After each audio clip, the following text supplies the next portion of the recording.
few years ago, episodic development was a big thing in the video game industry. It allowed developers to create a game bit by bit, keeping them funded as they continued to make it.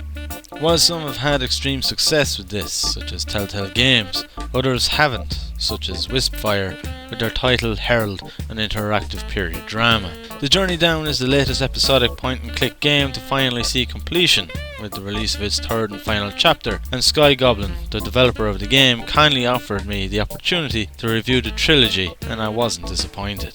The Journey Down is a point-and-click adventure game that's first chapter released January 9th, 2013. The second chapter was released August 25th, 2014, and the final chapter released September 21st, 2017. The entire trilogy is available for PC, Mac, Linux, and iOS. The Journey Down attempts to go further than the average indie point-and-click adventure, with really good 3D models and animations, along with cutscene. It has a well-paced and interesting and well-written plot, with plenty of comedy, intense moments, and a huge variety of characters to meet. Before we get started, I would like to make a disclaimer.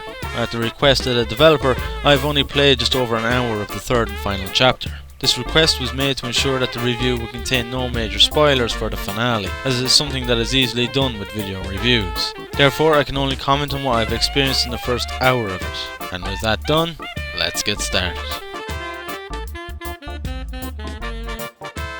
You take on the role of Bwana, who along with his brother mechanic Kito runs a gas station on the outskirts of a city called Kingsport Bay. What starts off as a normal day with the exception of having a power problem quickly makes a change as a woman named Lena arrives in search of a book. It is with her and her search for this book that the duo find themselves unwittingly ending up on an adventure that will surpass anything they have ever done before. To go into any further detail of the plot, we would be entering spoiler territory, and you really don't want anything to be ruined when it comes to the Journey Down. What I can say is it's really well written, paced, and has plenty of comic and intense moments. It's a story that has some big ups and downs and real tone shifts throughout, but it works really well and helps amp up the intensity as the game progresses. If there was one criticism I could have, it would be that the first chapter is a bit of a drag, offering little plot progression and focuses more on world building. It gives the overall chapter a little sense of progression other than you simply unlocking new areas to venture through. Aside from that, however, the plot is a sheer pleasure to experience. The characters you meet come in all shapes and size, each with unique personalities and fully voice acted. The voice acting is great with a few exceptions of low quality microphones here and there.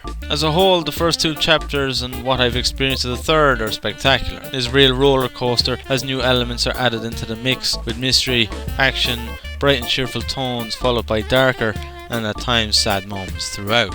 The story may not be very original, but for what it lacks in originality, it makes up for in craft and execution.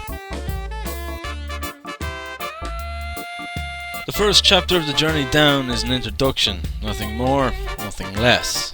It is here where those unfamiliar with the point-and-click genre has a chance to come to grips with it, and how it plays, and for those familiar to wallow in some nostalgia. This chapter focuses pretty much solely on item puzzles.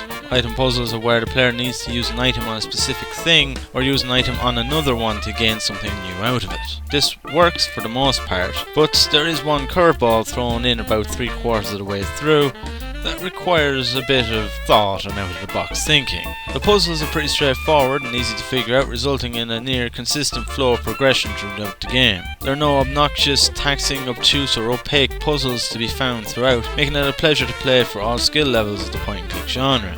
If there was anything to complain about with the first chapter, it would be that there is a lot of going backwards and forwards throughout its duration. I found myself going back to the same place around 4 or 5 times for a different reason needed to progress. This wouldn't be so bad, but one area that unlocks right at the end is used for one single puzzle and a bit of the world building and nothing more. I feel it was an opportunity missed to add in a few more puzzle elements and stopping the other areas from becoming so crowded with backtracking. Chapter 1 does exactly as intended to, and that is to be an introduction to the series. It is short, coming in at about 2 to 3 hours of gameplay depending on how you fare with the puzzles, but despite that being the case, it is an enjoyable and memorable experience.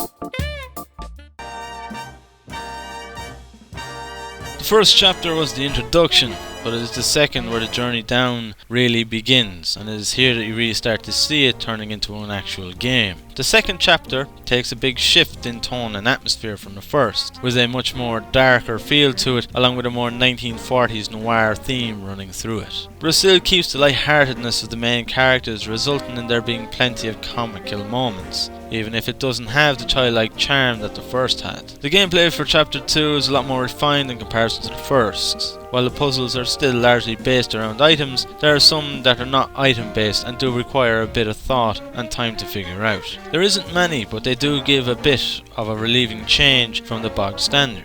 It is here that the plot really gets kicking and starts to reach a peak of intrigue, where everything you learned from the world building in the previous chapter begins to unravel and does so quite well. The chapter is also a lot bigger and longer than the first, resulting in a more spread out world to explore, lowering the backtracking in comparison to the first one. The major issue with the second chapter is the sound issue that occurs throughout the series. This is where the sound blacks out entirely, and you need to exit and restart the game to get it back. If experiencing the issue, you need to download the OpenAL32.dll file, placed in each of the game's folders. But sadly, I found the issue still plagued me greatly throughout the second chapter in specific areas. It isn't a problem that everyone has to deal with, but it really gave me a hard time in chapter 2, while with chapter 1 and 3, once the file was in the game's folder, I had no further problems. Aside from the sound issue, there's little to complain with chapter 2. The voice acting was a lot better, with no microphone quality problems. You do get the occasional glaring sense of script reading with some of the voice acting in a few places, but aside from that, along with the visuals, are a real treat. Overall, chapter 2 is where you get gripped into the series. It is here that you really want to just keep playing, and you do so. And once it comes to an end, you simply can't wait to get stuck into the third and final chapter. The third and final chapter doesn't mess around. There's no slow build up to things, as within about 15 minutes it gets intense and you know things are going to get serious. In a sense, I'm not sure if I enjoyed this faster pace. It felt like I was not getting much time to really indulge in the environment or properly explore them like in the previous installments. I know I complained about the backtracking of the first title, but here things just felt a little bit rushed, or at least the hour or so I experienced anyhow. I couldn't help but get a feeling of being pushed from area to area in a sort of, alright, you've seen everything there is to see here, move along kind of way. The areas are less detailed, there isn't as much to see and interact with in the areas unlike the previous games, which too gives that slight sense of rush to it. The cutscenes are without a doubt better, they are more fluent and smooth, but outside of the cutscenes I felt the visuals were not quite up to scratch. I do wish I could have experienced more of the final chapter before reviewing it, as it is hard to rate it based on what I've played, but in video game journalism you must respect the developer's wishes. Overall, of what I've played, the plot definitely takes a step up and really feels like a finale, but the gameplay and detail of the world feels like it's taken a step backwards.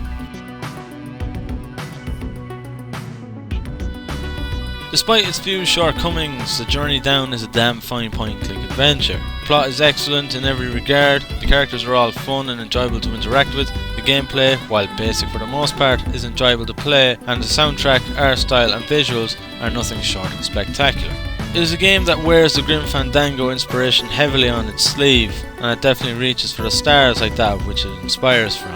Indeed, there are a few issues here and there, including the dreaded sound problem that plagues some players, but look past that and there is an immensely enjoyable experience to be had, and one that you will remember fondly. The trilogy as a bundle may look a bit pricey at $40, especially for an indie game, but when you see the attention to detail that has gone into the journey down, and the fact that SkyGoblin have gone above and beyond what is expected of an indie studio, the asking price really is worth every penny. And with that, I give the Journey Down Trilogy 8 out of 10. Overall, the Journey Down is a game that everyone of all experience with the genre can enjoy. Veterans of the genre might find it a bit harder to get into due to the simplicity, especially with the puzzles, but from a plot perspective, they will likely enjoy it. Now, if you'll excuse me, I must finish the third chapter of the game as I need to know how it ends. Thank you very much for watching, and until next time, have fun.